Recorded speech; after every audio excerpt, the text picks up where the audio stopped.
Did you know Nightmare on Elm Street 2 is considered the gayest horror movie? Hey guys, it's Caldwell 3. Got another movie for you today.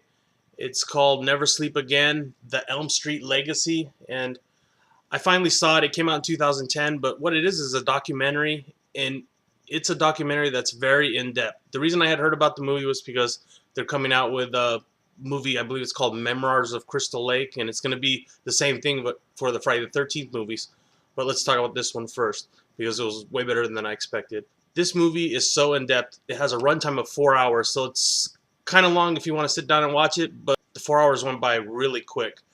And it goes so in-depth. I mean, they talk to Wes Craven, of course, Robert Englund, and not only that, they talk to every director of every movie. You get the backstory on every Nightmare on Elm Street movie.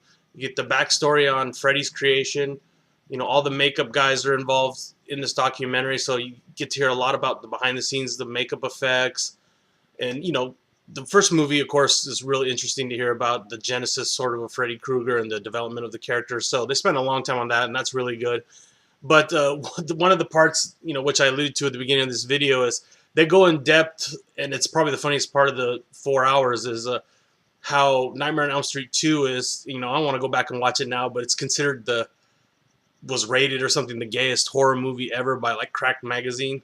So it's just really funny when, you know, they're interviewing the director and they're intercutting it with clips of the movie, and it was hilarious. I mean, apparently there's a lot of homoerotic subtext to that movie. I haven't seen it in a while. But another thing that this documentary did really good is it brought back old memories. I mean, you know, just watching them talk about Nightmare on Elm Street 3, The Dream Warriors, you know, that's one of the first movies I remember going to see in the theater, probably by myself or, you know, with somebody other than my parents. It was pretty cool. So it was a lot of nostalgia, and like I said, they cover all the movies all the way through to Freddy vs. Jason. They talk to all the directors. Rennie Harlan also directed one of the movies. I never knew that, and that was pretty interesting. I guess it's kind of what made him a big directing star, although now he's kind of washed up, but he did have some big movies like Die Hard 2, Cliffhanger, and those sorts of things.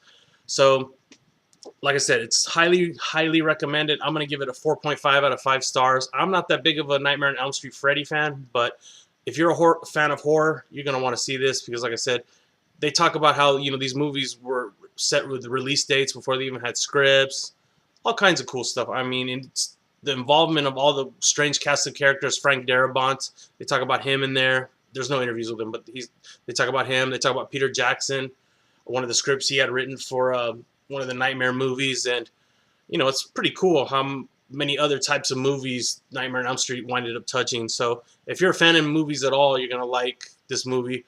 If you're a fan of Nightmare on Elm Street, it's a mandatory viewing. Check it out. Never Sleep Again, The Elm Street Legacy.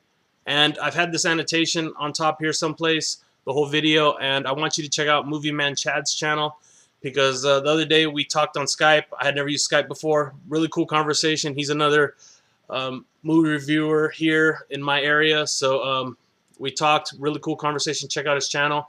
He just started out a few months ago also, so like I said, please click the annotation above. Alright guys, see you next time.